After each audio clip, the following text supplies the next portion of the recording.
Hi everybody, welcome to D Squared Classroom. So far we've talked a lot about the physiology of the heart and sort of some background information about the heart, but today I really want to delve into the actual disease state, and we'll start with a really critical question. What is heart failure?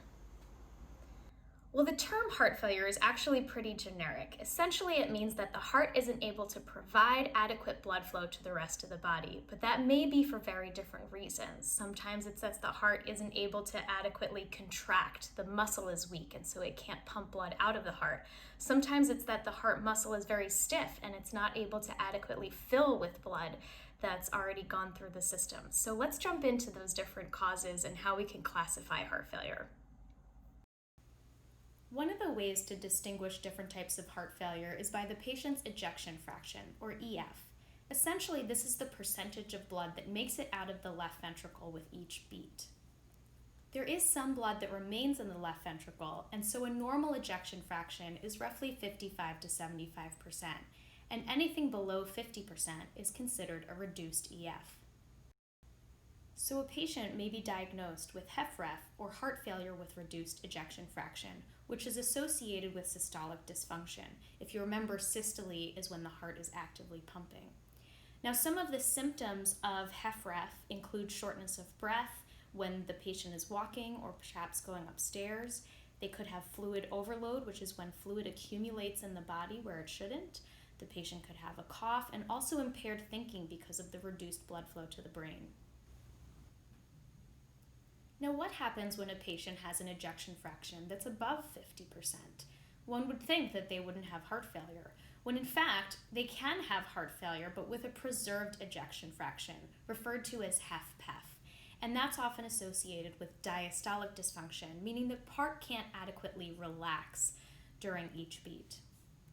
Now, the symptoms associated with Hephref are the same as those associated with Hephref. However, Hephref is less well understood, and therefore there are fewer treatment options.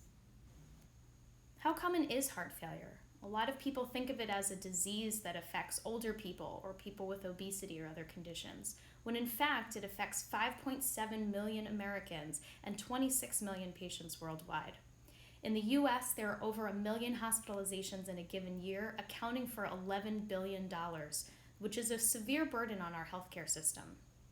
Also, the risk of any given person developing heart disease in their lifetime is 1 in 5. As with cancer, there is no cure for heart failure, but there are methods of managing heart failure patients, the first being with medications. There may be drugs that control a patient's heart rate or blood pressure, or even the hormones in the patient's body that can wreak havoc. There are also medical devices that treat certain conditions like irregular rhythms, like a pacemaker. And as a last resort, you may consider a more advanced device like an LVAD, which actually pumps the blood for you, or surgery, whether it be to correct a certain ailment or a heart transplant. The most common method of classifying heart failure patients is using the New York Heart Association classification system, Class 1 being a patient with little or no symptoms, Class 2 mild symptoms, Class 3 moderate symptoms, meaning shortness of breath with exercise or movements, and Class 4 being severe symptoms, where the patient is short of breath even at rest. And as you can see, this is a progression of the disease. Class 4 is when you really need to consider end-stage options such as heart transplant or the introduction of a device that pumps the blood. While there's no cure, there thankfully are ways that you can prevent heart failure, them mainly being a healthy diet, exercise, and seeing your doctor regularly. These can all promote a healthy heart. Thanks for listening.